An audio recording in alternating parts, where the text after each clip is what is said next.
Hello, this is Nick May from NPO CATNIP in northern Kyushu in Japan. Today I'm going to show you how to use our trap. Now, you're probably watching this video because we've sent you a trap for you to catch a feral cat and do TNR on it. So this is the trap when it's set up. I'll take it to pieces and show you how it all works. So this is the trap. It's imported from the United States. The great feature of it is it doesn't use a spring. Instead, it's got a little lever assembly here, which when the cat stands on a platform here, drops down, and then there's a couple of rings here which fall using gravity. So the great thing about this is it doesn't make a lot of noise, and you're not likely to trap a kitten's leg over in the door assembly when it closes. So this is why we use this trap. All our traps have a name, and this is the Lisa trap, imported, donated to us and imported from America. So at this end you have a lifting door, and we use this to put the food in and out. And we can also lift it up in order to load it up with newspaper. Now, we use newspaper for two reasons. One reason is that the cat is far more likely to go into the trap if it's not walking on the metal grill. And the second reason is that once the cat is captured, if you're only catching one cat, then it might be a good idea to keep the cat in the trap until you can get it to a sealed room where you can try and do a transfer into another cat carrier. And of course the cat will be frightened and it will urinate and defecate, and the newspaper will protect your car basically and soak up some of that. If you know you're going to keep the cat in here for a little while, and you really shouldn't be keeping it in here for more than 24 hours at the outside, you can use one of these absorbent pads which you can get at any hardware store or any supermarket in fact. So we're going to load those to one side for a moment. This is what the trap looks like when it's not set up. So we're going to lift this end, and this is the little platform door here. That's flat, and load it up there, load it up there, put our food in. I'll talk more later about the food right at this end on the far side of the trapdoor. Okay, and there we are. And we can now set the trap, which we do by lifting this up, these rings, and there's a little assembly here that we simply slide over.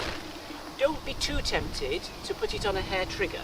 It's very common for cats to come and actually sniff this door and rub their cheek against it, and if it's on a hair trigger it will fall immediately and it will frighten them away. Now you may also want to put a little bit of food around about here in front of the trap, and possibly a little bit of food in the trap and the main food over here. If a cat has eaten something, it gets hungry basically, and it's far more likely to enter the trap and eat the food at this far end. What kind of food should you use and what kind of container? A piece of paper is fine, a little paper container, and strong smelling food is probably best. You don't want the container to be too big, and you don't want it to injure the cat if the cat panics when it's in the trap. Now, this looks fine, but the cat's far more likely to enter the trap if we cover it with a towel, and I can't recommend this strongly enough. We always cover with a towel unless there's a good reason not to. Once the cat is actually in there panicking, you just pull the towel over here to cover the whole of the trap, and the panic will abate. So there we are. This is the trap set up. It's very common for an animal to walk halfway in and then come out again, and so on and so on. I recommend strongly that you withdraw to a safe distance, keep an eye on the trap, keep an ear on the trap. You'll just hear a slithering sound as the rings slide down. But don't be too close, don't be watching it, don't create an atmosphere of anticipation and so on, because the cat will pick up on that. At the same time, do not leave this trap unattended at all. You must be with it at all times. Do not go away and say, I'll come back in the morning for it. Anything could happen. The cat could be injured, somebody could take the cat and kill it, all kind of things. You must attend to this trap at all times. Other things which are potentially useful, we're probably not going to send them to you, we might or might not. These, they're used for washing. You put your washing in, put them in the washing machine. Now they're about 100 yen or so from a 100 yen shop, and if you can get a cat entangled in this, and you can get it zipped up, the cat cannot escape. And you can then handle it simply by lifting this and the cat's down here. Now, probably the cat you're catching is feral. It's better to treat a feral cat as a wild animal. Imagine you are catching a fox or a tanuki, a Japanese raccoon dog, or something like that. Try to have as little interaction with it as you possibly can do. Other useful things, which again we're probably not going to send down to you, but you can buy them on Amazon. These cost us, I think, 2,500 yen, about $25, are thick gloves, which go right up here. And we actually got some safety goggles as well.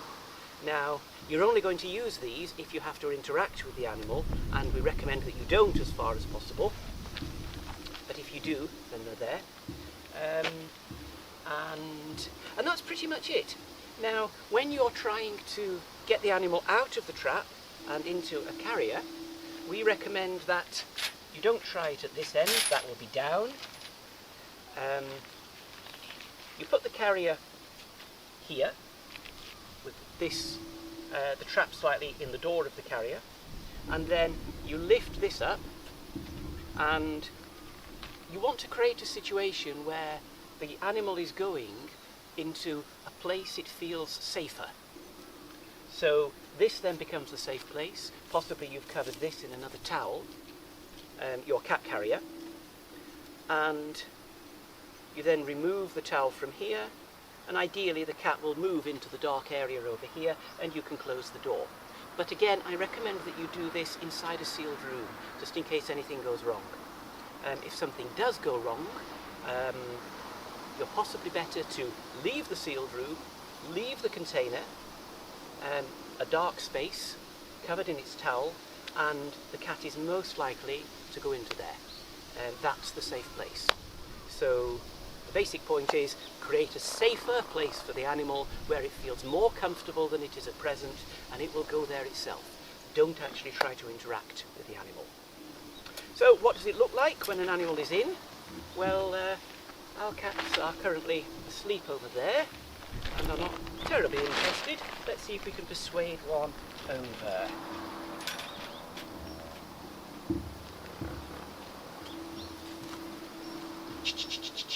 Molly!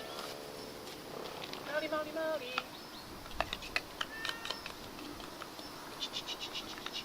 Come on, you. Come on. Come on. Come on, come on, come on. Right. Yes, it's over here. So this is Marlowe, possibly not in shot at the moment. So we're loading our trap up. No, don't go away. There, and then we're going to put him over on this side and see if he's interested. Come on, in you go, Moses. And there the trap's triggered. Now, as you heard, it wasn't a very loud sound, but it's triggered, so we could now cover him over completely, like this, and take him somewhere safe. Or if we needed the trap again, we could try and transfer him to a cat carrier. And that's pretty much it. So, that's how you use the trap. Any questions, drop us a line by email or instant message, and we'll talk it through with you. Good luck!